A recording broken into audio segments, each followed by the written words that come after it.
It's been a good week for Celtic, and that's what we're here to talk about on this week's episode of 20 Minute Tims.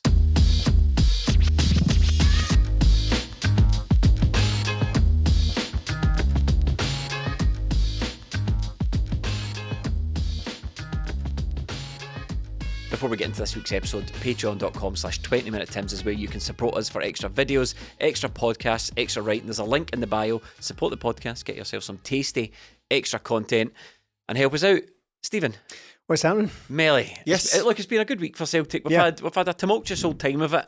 And, things have thrown us, some poor results, some poor performances. The transfer window's thrown us. But I think we are truly at a time now where we can just draw a line underneath it, look forward to the last remaining, 13 league games of the season and some odd cup games potentially if we do well. So we've got...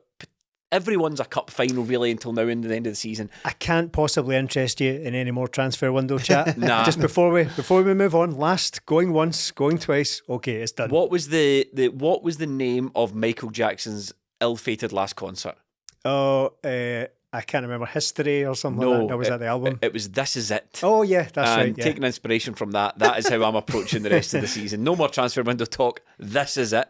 Are we going to die before the end? Like No. Poor Mike. Mark Melly.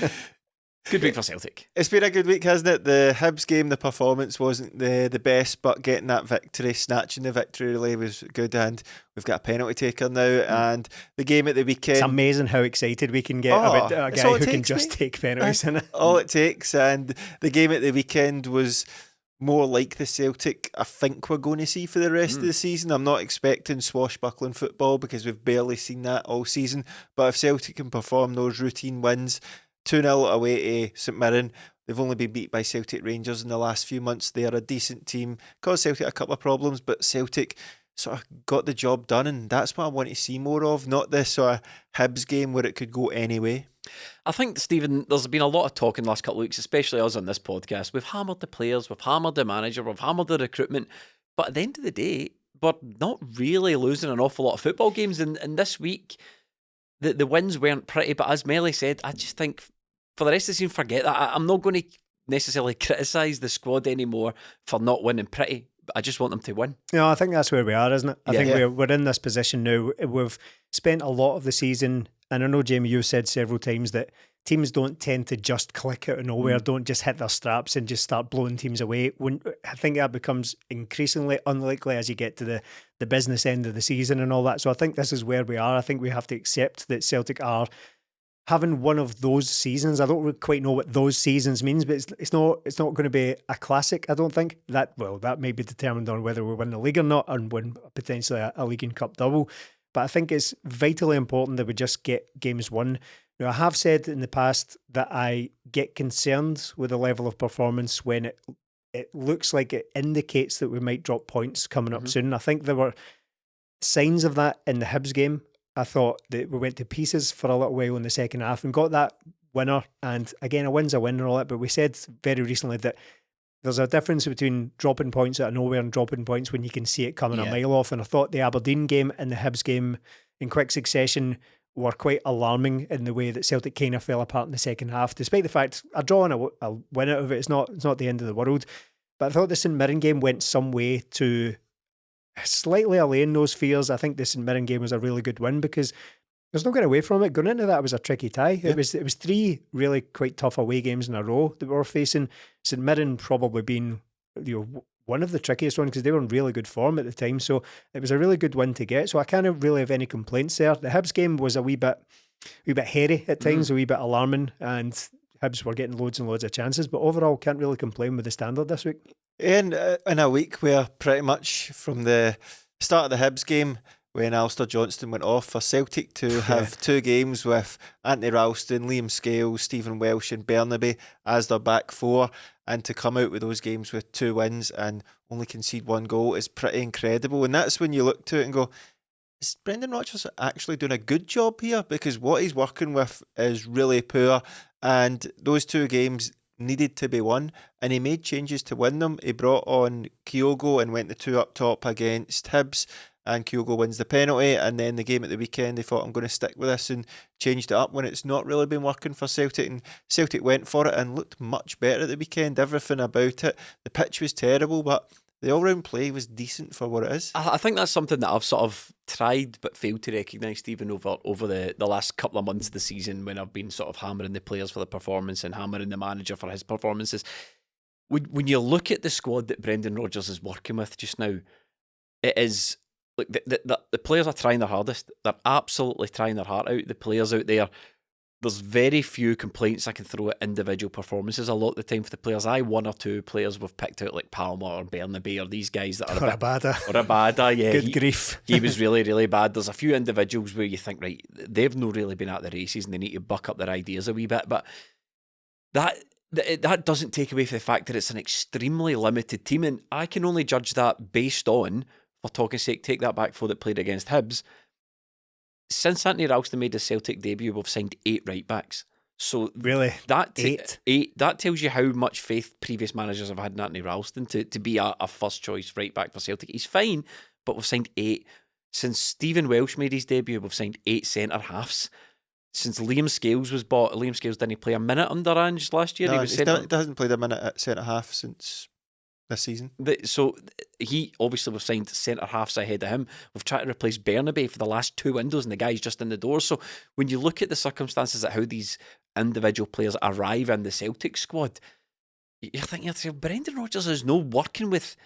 He's not working with tried and tested Celtic players that other managers have. Then you have to factor in things like HATATE get injured, a massive player for us, came a couple of weeks, struggled to get into the side, got injured, goes away, came back for a few games for Celtic, looked okay, and then he goes to the Asia Cup and now he's injured. Cameron Carter-Vickers in and out the side as well. So there's mitigating circumstances, to use a Neil Lennon phrase here, that maybe that I wasn't given due consideration to when you look across the squad. And I think, is Brendan Rodgers doing a good job? That's very, very difficult to say. But what I will say is he's working with a more limited Celtic squad at the moment than I can remember really any manager working with in recent times. Like, a lot of people say he needs to get more out of these players. He needs to get more.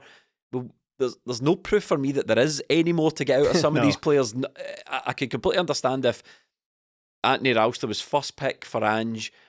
He did well under ANGE, but then he fell off a wee bit again last season. He had an extraordinary first season under ANGE. But he did have a good first season after ANGE. We named an award after him, but there's no getting away from the fact that ANGE then went on and signed 2 other right backs. He hasn't won it since, right enough. No. That's our Anthony Ralston Award for unexpected excellence that we've given out at our end of season live show the last couple of years. He won the first one, but didn't he win the second one? No, I wonder who's going to win it this year. I think that's a nailed on. But the point I was making is, there's none of these guys who are extraordinary and they've come under Brendan and they're absolutely terrible. So I think he's working with an extremely limited, low quality Celtic squad at the moment. I think I just need to recognise that, and when I want to recognise that, what I'm saying is, we're not going to get these performances. They're just not going to come. The players are not there to do it. Yeah, we don't really talk about these things in advance when we come to record the podcast. We don't really sit down and map out like a narrative that we're going to follow. But it's weird that sometimes we come to this room and we've all got very similar feelings about what's been happening. And I've had a similar kind of road to Damascus moment this week as well, about where I've basically started to do like a whole 180 on my feelings about this season and where it's gone. And I opened this podcast by saying, like, this is kind of where we are now. I think it was probably, in the fullness of time, it was probably wrong of us to assume that, well, we've been saying it all season, Brendan Rodgers was handed a treble winning team. Yeah, he was, right? That's factually accurate. But I think like we just assumed that it was just a case of Ange was driving this massive juggernaut at full speed, right? And he just dropped it, ta-ta and farewell, and he drops it beside and Brendan Rodgers just grabs the steering wheel and we just keep on going. But then we're driving along that same road and he started to notice fuel's a bit low. We'll talk about up soon. Tyre pressure's a bit funny here. I will keep on going. So I think there were problems that were probably covered up by the incredible job that Ange was doing, basically running this bullshit nonsense behind the scenes from top to bottom at this club. And as soon as he left, all the problems became exposed, and we've just expected the Brendan Rodgers to come in and big time it because he's a big name manager. How many guys played? Was it O'Reilly, Kyogo and Cal McGregor, and then you've got Joe Hart? Is that about it? Basically the stalwarts of Ange's team that started against St Mirren? Yeah, and even on that as well. So you're losing quality there, and then you go, right, okay, must have brought in a lot of players. No, there was only 2 guys that out of the 11 players we've signed this season that started at the weekend. And then, like you say, guys like Liam Scales are playing every week. Didn't play a minute under Ange. Mikey Johnson's made loads of appearances. David Turnbull's made appearances. Forrest barely played last season. And all these guys are making appearances for Celtic when they were just completely out of the picture. Even Bernaby didn't play pretty much at all last season and this season up until there was nobody there. But you kind of hoped last season when Celtic were flying high that, right, we've got this sorted. We know what we're doing. We're signing players before we're even selling players. Hopefully this is this new look Celtic. And then Ange goes and you think, right, we've brought in a good manager. It should all continue. But now, with the fullness of time, as Stephen's saying, we just know it was all Ange. It was all Ange. And behind the scenes is just as bad as it was in the COVID season. We've not really learned any lessons. We're not progressing. We're not doing anything right. And even from the summer, we learned absolutely nothing because the January window showed us that. And that's why we've arrived where we are today. And I think that's why these 2 victories are good, that they lead us into the Kilmarnock game. So Celtic are returning back to Celtic Park, and I think the fans will get behind the players and go, right, this is it. These guys are doing the best they can. Some of them aren't up to it, but this is what we've got to work with. So see, just to round off what I was trying to get at there with what Brendan Rodgers... Yeah, well, no, I'm done with that. But when Brendan Rodgers took over, we all just assumed it was just a case of keep on going with this team. Why bother changing anything? Just keep on going. It's treble winners. I would actually go as far to say now that Ange was doing such a good job of basically running the ship from top to bottom, being his own director of football, being his own go-between, working his own agents and all that, doing his own recruitment and bringing all that to an incredibly impressive job, where I actually would go as far to say that Brendan Rodgers has taken over, yes, factually accurate as a treble-winning team, but a team that's heading towards the kind of end of its cycle. See, when I think you look across the list of players, and see, when I think about the players that are going to be leaving this summer, it's a massive list. Yeah. So it's getting to that point where, remember when Ange took over, he basically had to build an entire team because Scott Brown had retired. There were loads of pointless loan players littering the place. There were loads of players out of contract and they all left. And we had to basically just build a team. We didn't have a goalie. No, that's right. So it's going to be very similar this summer. I think it's going to be a huge summer because the amount of players that are leaving, I think decisions are going to need to be made on some players that have been here 2 and 3 years where we're still looking upon them as they can come in and do a job,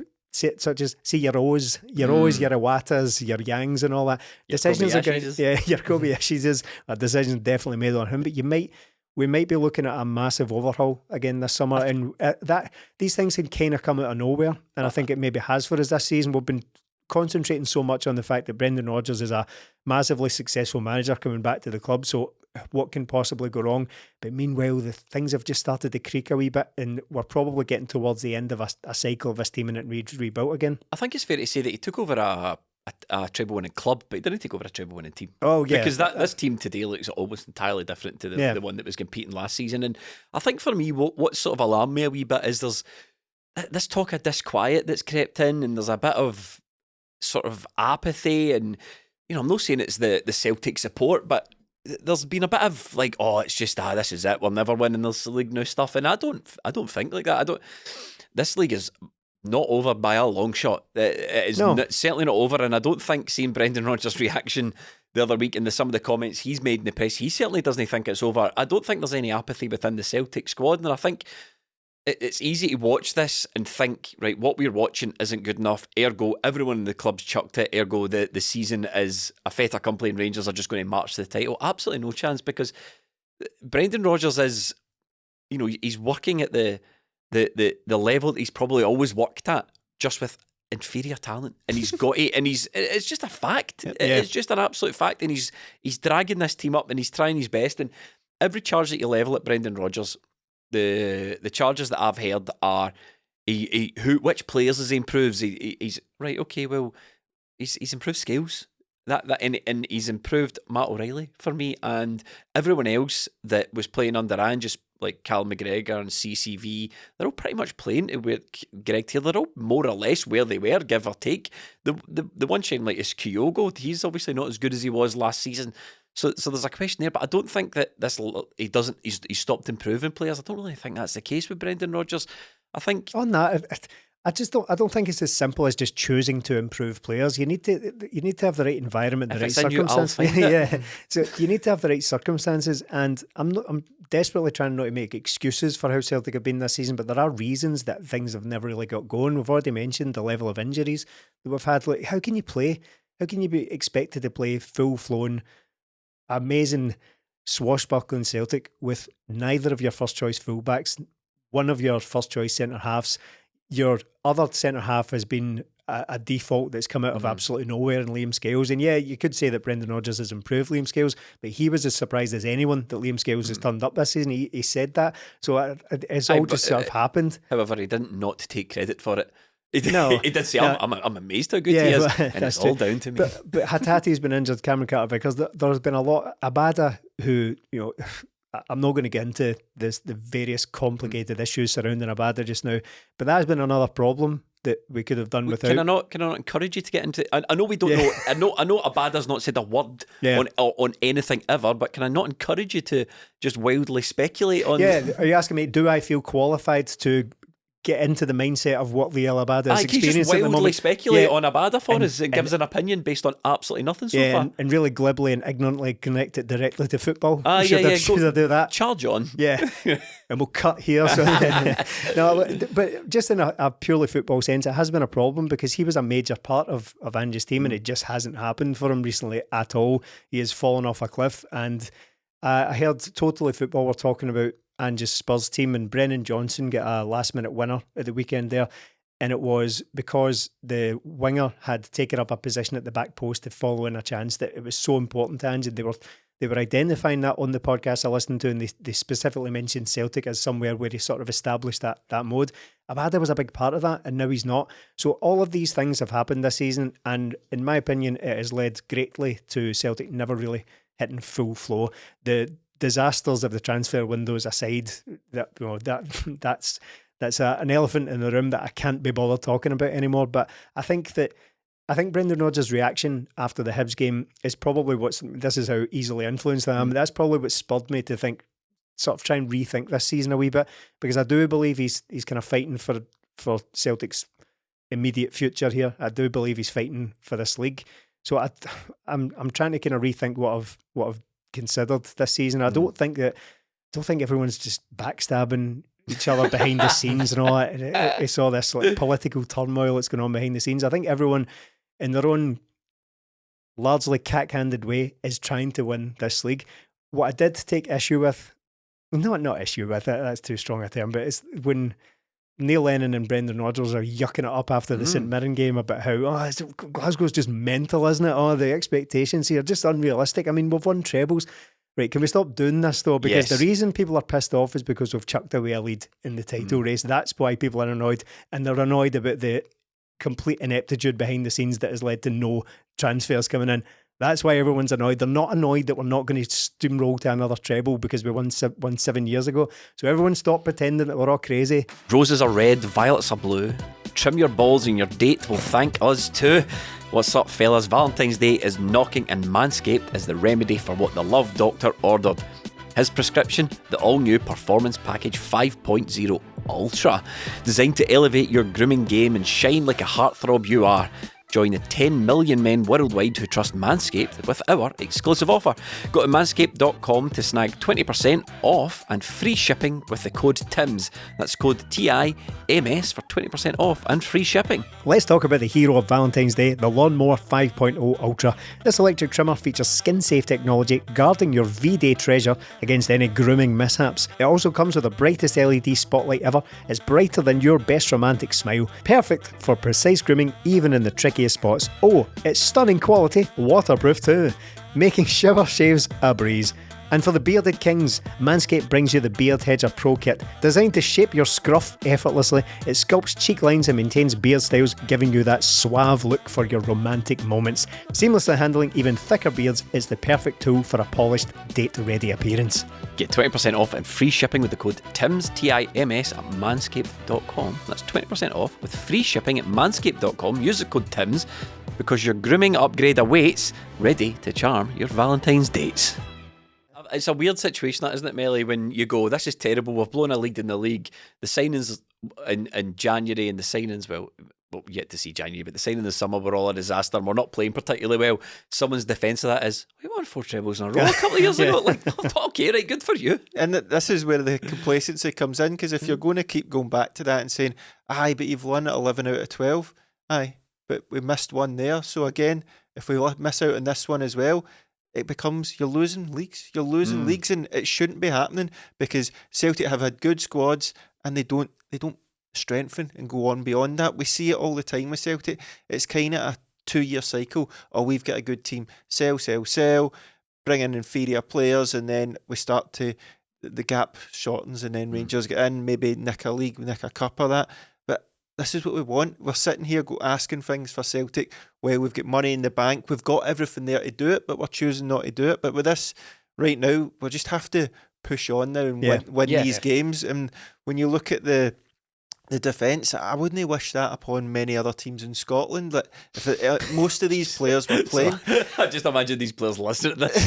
It's such backhanded compliments. Like, Liam Scales, you're trying your heart out, but I would not wish you on anyone. No, it's not. I wouldn't wish Liam Scales on it. It's that back four. It's no fair on each individual player in there, because if it was Ralston, Carter, Vickers, Nawrocki and Taylor, Ralston's fine in there, but then when you take the other 3 out and you go, oh wait, and Nawrocki's not been great, but it was Starfelt before, but apart from that, it's guys like other guys have stepped up since January. I think Joe Hart's been good, and even guys that we've been slating recently, but Palma was good at the weekend, and this is what you get from a good game and a poor game. We just need to be a bit more consistency, and even Bernaby's been good in the last 2 games, so Celtic are starting to get something from these players.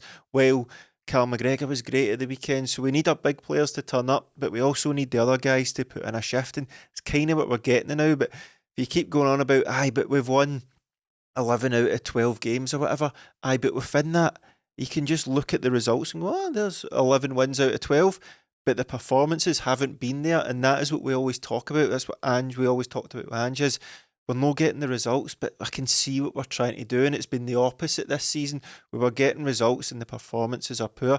Now we need to just churn out results. It doesn't matter how we get them, because it's at this business end of the season. And cup finals, are we talking every game's a cup final? Well, you get to this point now and you're like, right, February, and then we were looking at the fixtures there, and before you know it, you're into March, and then you've got the split, and you're like, 12 games left of the season in the league is not a lot of games, and for just to say to Celtic, win 11 of them and you're the champions, just to see what you've just done. Just basically do what you've just done.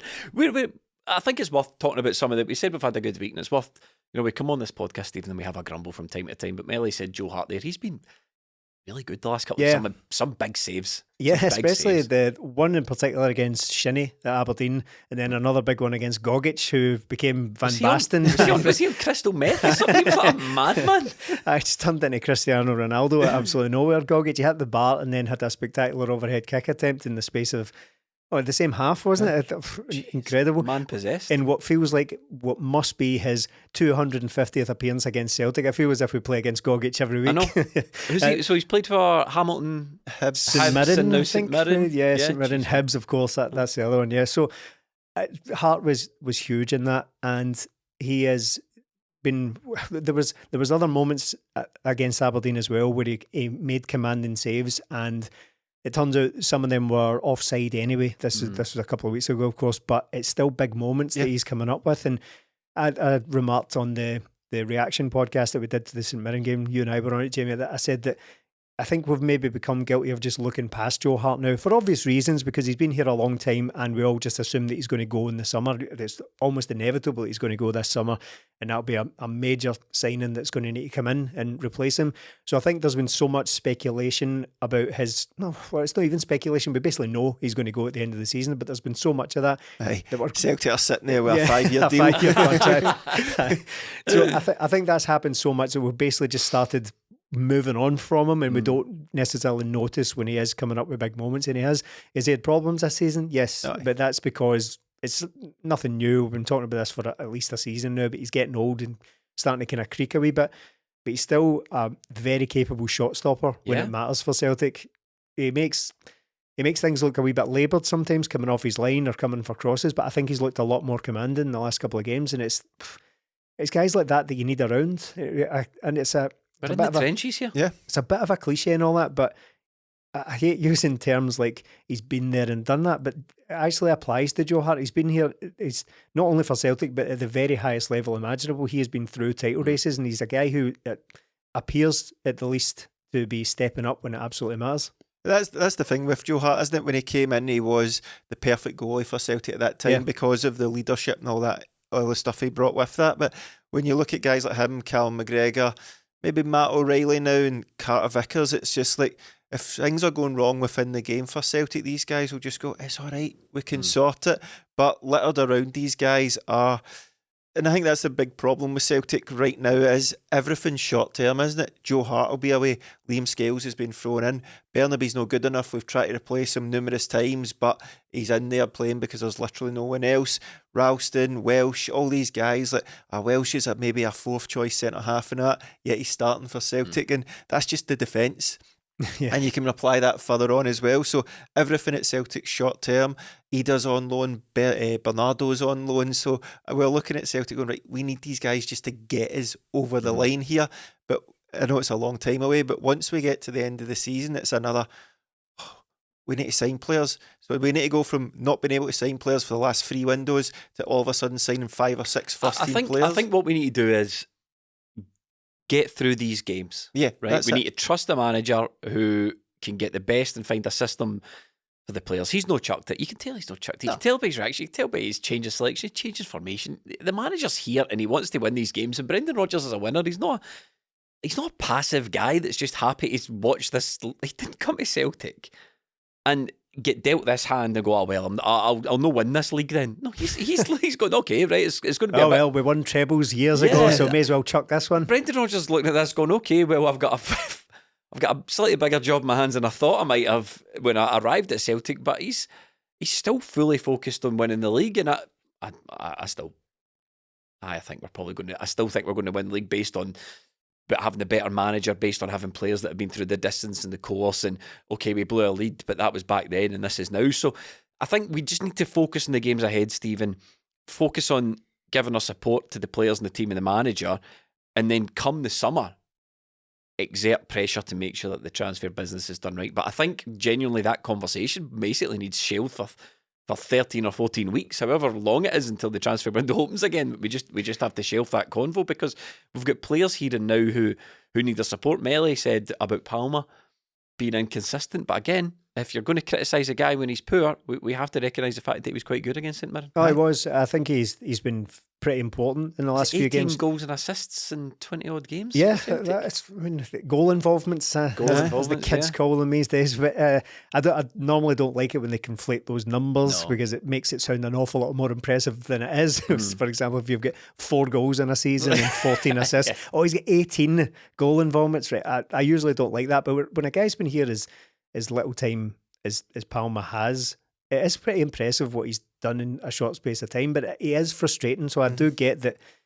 some people have maybe just sort of made their minds up about him and have decided that he's another one we've sort of moved on from. We need to sign another one in the summer. But I think he's been very, very effective, and he's set up. He's just an off-brand Jota. Yeah, he is.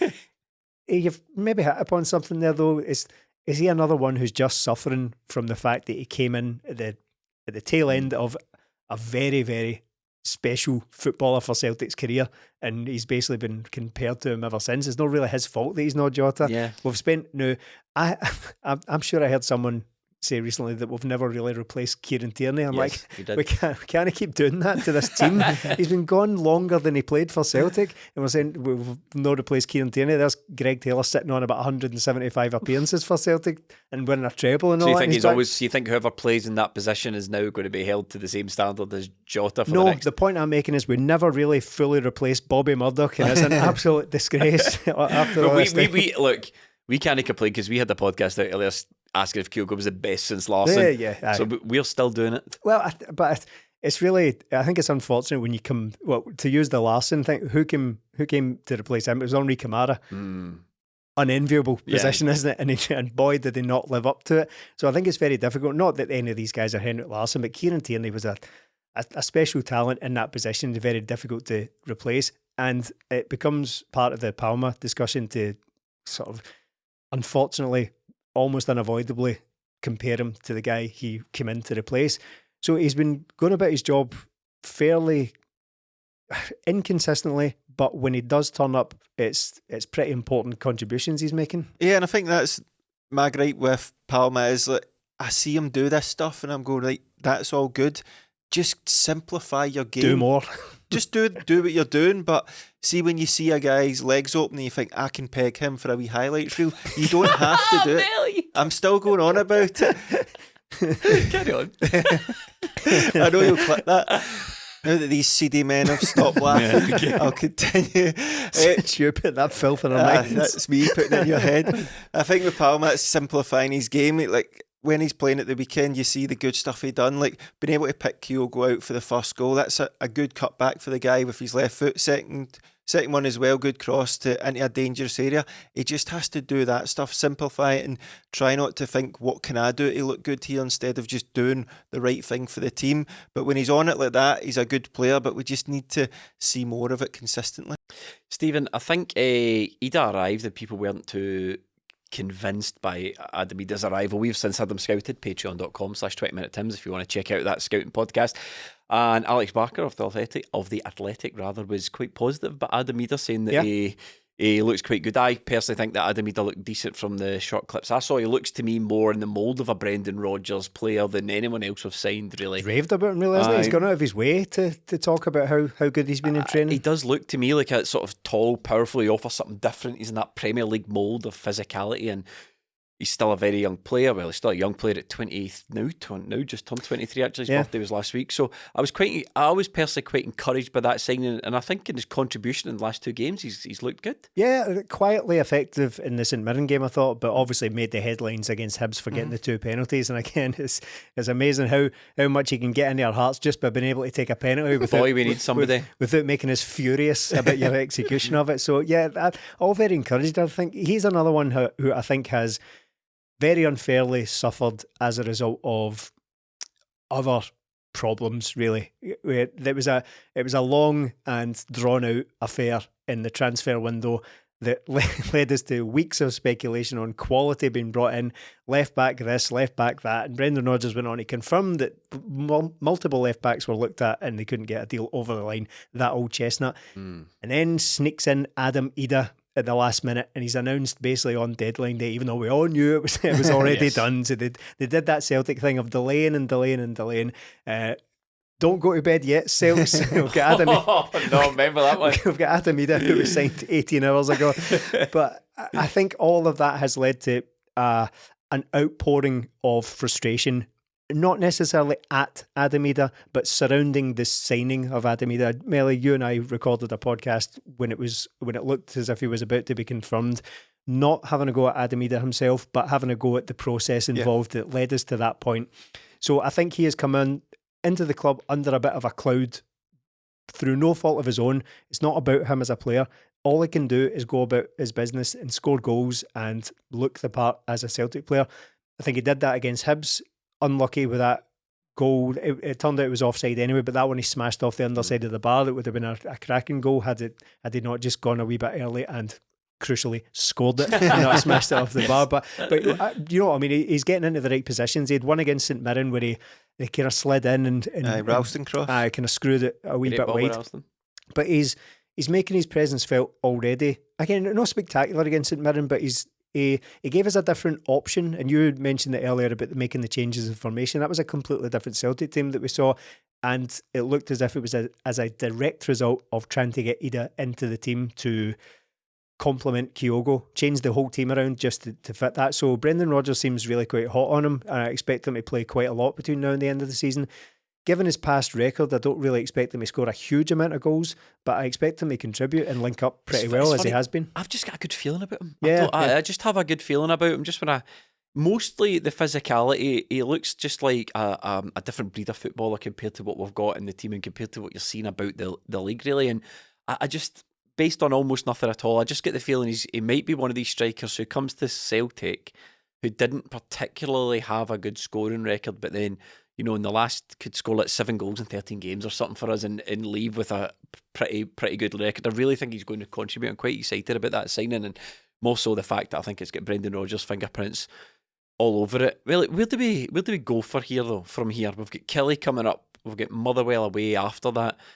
It's just a case of taking these games as they come, figuring out a way to win them sounds really rudimentary. That's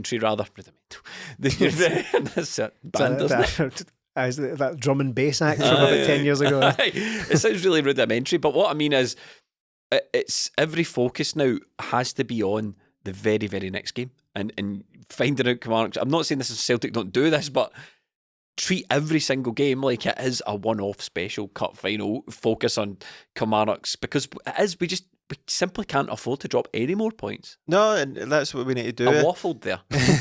I think it's going back to... I think it's because you were trying not to say cup finals. I was. You were trying to work your way around cup finals and eventually said it anyway. I bailed. Every game's a cup final. I think we need to go back to the 9-in-a-row season where we had a bit of a shaky start to the season, then we took it one game at a time, and that's simply what we've got to do now.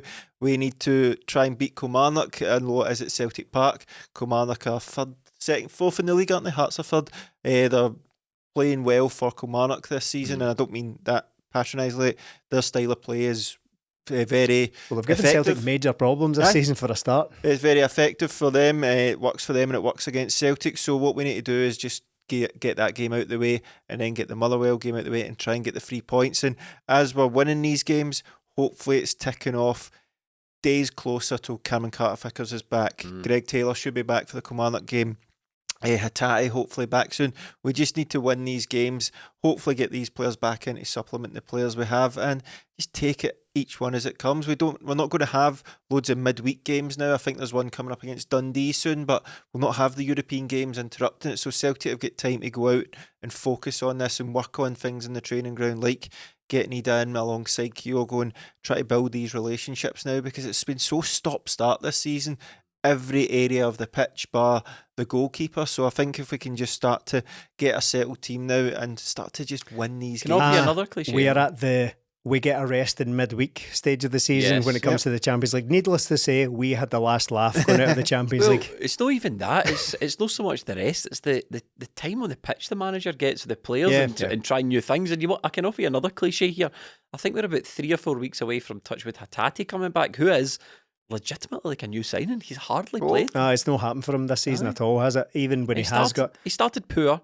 I'm keen to, because people, not generally, but I have seen the general sort of impression of HATATE is he's no turned up this season. Yes, he had a bad start, but he came into a couple of games before did he get injured first and then go away, or did he go away and get injured? I can't remember, but he's had a poor start and then sort of grew into the role and then disappeared at the Celtic team. I think when HATATE was in the team, there was that couple of games at the start of the season where it looked as if he wasn't going to sign a new contract, so Brendan Rodgers didn't pick him, played Turnbull for far too long this season and kept Bernardo out of the team as well in favour of Turnbull, but it's gone now. Yes.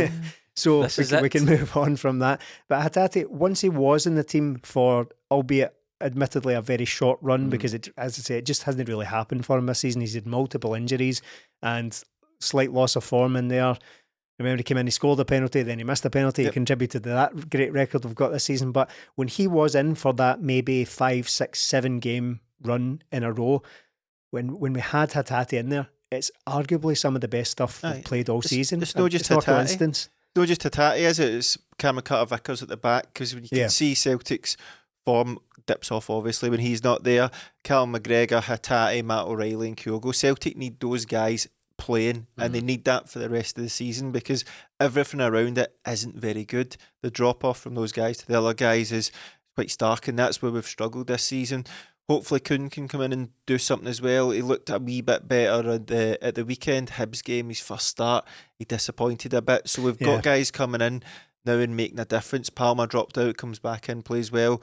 Maeda's back now. Wasn't he great against Hibs, but scores at the weekend. So at least now we've got options, and we're not forcing players, not forcing them to play, but forcing ourselves to bring on Mikey Johnson, James Forrest, Rocco Vata and all that.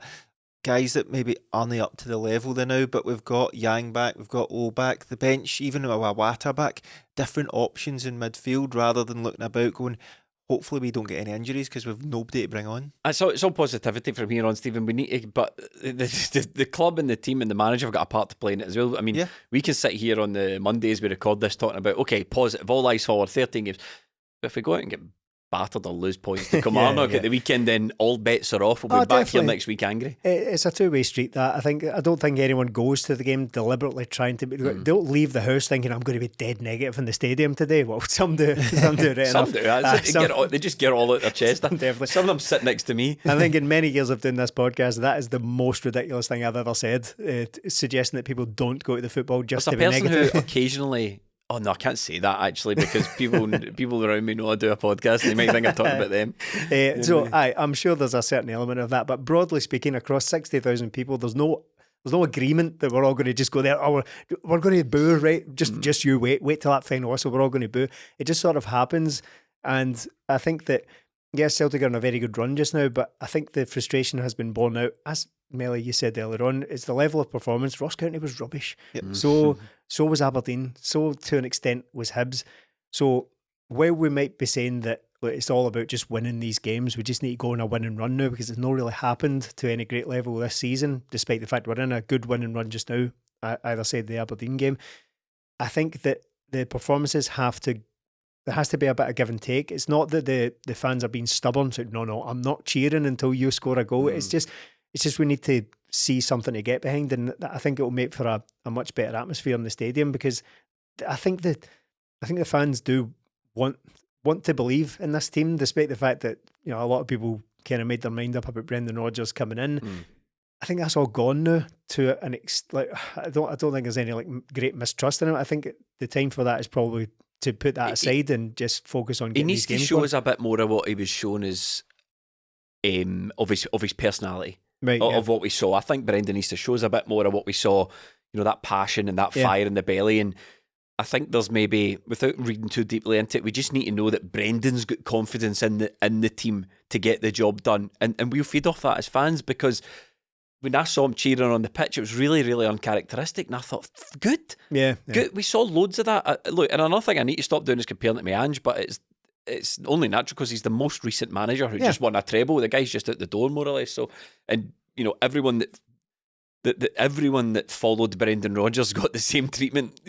Everyone was compared to Brendan Rodgers. Even ANGE in the early days was, and now himself. So Neil Lennon was only half joking when he said to Brendan, "This is your fault. You set the standard." That he did. So, but a wee bit more passion, a bit more honesty for the manager, because I think the fans need to see that, and it gives us something to believe in. Melly, final word for this week? Just keep winning, lads. That's all we need to do, isn't it? And this one game at a time thing. Kilmarnock's going to be tough. They are good. They've got good players like Armstrong in there, and they have caused us problems this season. But hopefully Greg Taylor back. Look, Bernaby's done all right the last two games, but he's no the answer. So when we get these players back, they need to come in, and hopefully we can just get along. Next week, another win ticked off, and then we're looking better. What I think will make a big difference to these games is if Celtic start really quickly, and that has been getting a wee bit better recently, but start full of intent and really quickly, because that excites the fans. That really excites the fans in the stadium. And it doesn't. They don't exist in a vacuum. These games. The reason people get tense about the Ross County game was because they scored after about a minute, and the rest of it was kind of rubbish.